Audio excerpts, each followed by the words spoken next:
आपको टेंशन नहीं होगा किसी चीज़ का, आप एकदम रिलैक्स रहिए। हम लोग हैं घर में चारों तरफ मातम पसरा है, हर तरफ जो भी सिर्फ होगा रोने आपको की कॉल आवाज़ है। कीजिएगा, हम लोग रोती बिलखती हुई महिला मृतक एसआई प्रभात रंजन की पत्नी पूजा कुमारी है। एसआई प्रभात रंजन जमुई जिले के गरही थाने में पोस्टेड थे। बीते दिनों गश्ती पर निकले एसआई प्रभात रंजन को बालू माफिया ने ट्रैक्टर से कुचल दिया। साथ में गए एक होमगार्ड के जवान राजेश कुमार शाव भी बुरी तरह घायल हो गए। सूचना मिलते ही पुलिस दोनों को सदर अस्पताल ले गई। अस्पताल पहुंचते पहुंचते एसआई प्रभात रंजन की मौत हो चुकी थी। होमगार्ड के जवान राजेश को प्राइवेट अस्पताल में भर्ती करवाया गया, जहां इलाज चल रहा है।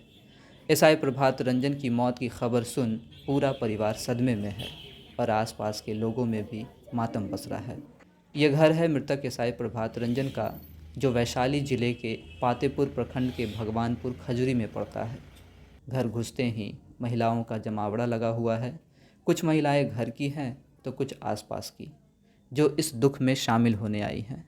साथ में कुछ एसआई प्रभात रंजन के बैचमेट भी हैं, जो इस दुख की घड़ी में परिवार के साथ खड़े हैं और हिम्मत देने पहुँचे हैं।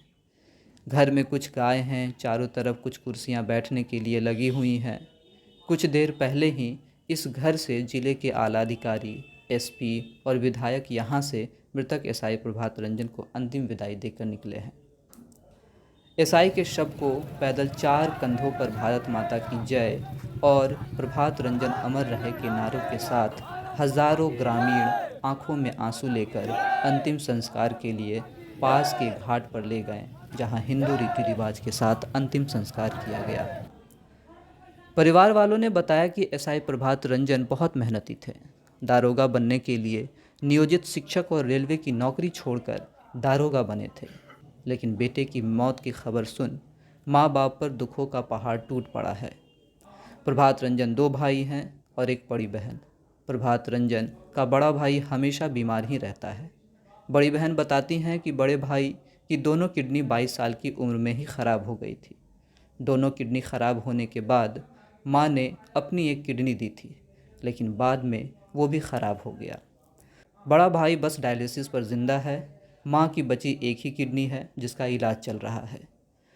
बड़े भाई के इलाज का पूरा खर्च एसआई प्रभात रंजन ही उठाता था। पत्नी भी बीमार थी, तो उनका भी इलाज दिल्ली में ही चल रहा था। पूरा परिवार दिल्ली में ही रहकर इलाज करा रहा है और पूरे परिवार की जिम्मेवारी सिर्फ एसआई प्रभात रंजन पर ही था। बड़े भाई का इलाज, माँ का इलाज, पत्नी और बूढ़े पिता की देखरेख अकेले प्रभात ही करते थे। अकेले प्रभात रंजन के कंधों पर पूरे परिवार की जिम्मेदारी थी। पुलिस की नौकरी में जाने के बाद छुट्टी पर भी घर कम आता था। एसआई प्रभात रंजन की शादी 2018 में दारोगा बनने के बाद हुई थी। 2 बच्चा है, एक 4 साल की लड़की है और एक 4 माह का लड़का। परिवार के ऊपर इतना बड़ा दुखों का पहाड़ टूट पड़ा है कि किसी को समझ में नहीं आ रहा कि अब क्या होगा। पत्नी का रो रो कर बुरा हाल है। परिवार वालों का कहना है कि अब बस सरकार पर ही भरोसा है, हमारे साथ न्याय करेंगे।